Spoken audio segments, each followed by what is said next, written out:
이사야 4장 역시 하나님의 심판 예언입니다. 1절은 예루살렘의 멸망 가운데 일어날 일을 하나 우리에게 알려줍니다.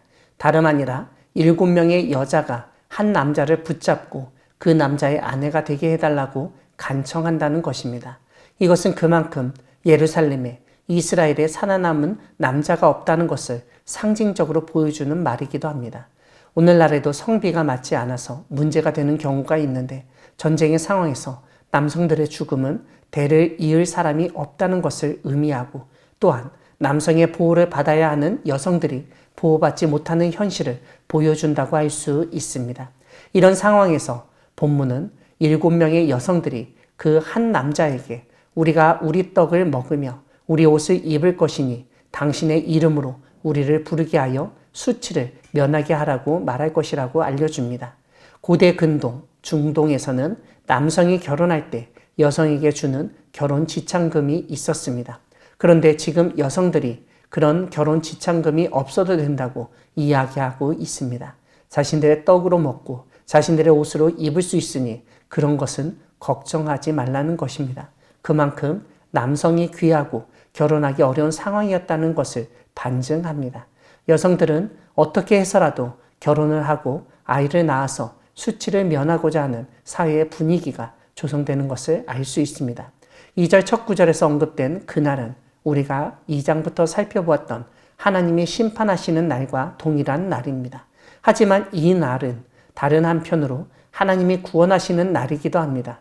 그 구원의 날에 여호와 하나님의 싹이 나타나게 될 것이라고 선언합니다. 그 싹은 아름답고 영화로울 것이라고 알려줍니다. 이 싹이라는 말은 너무나 작은 모습입니다. 외견상 보잘것없는 모양을 갖춘 것입니다. 그런 싹을 하나님은 아름답고 영화롭게 하실 것을 알려주십니다. 무엇보다 이것은 하나님의 주도적인 일을 나타내는 것입니다. 다시 말씀드리면 그 싹 자체가 엄청난 생명력을 가지고 있어서 그렇게 되는 것이 아니라 하나님이 그렇게 만들어 가시겠다는 의지를 담은 표현이기 때문입니다. 이 싹을 우리는 하나님의 심판에서 살아남은 자들이라고 볼 수 있습니다. 왜냐하면 3절에서 시온에 남아 있는 자, 예루살렘에 머물러 있는 자, 곧 예루살렘 안에 생존한 자들이 언급되기 때문입니다.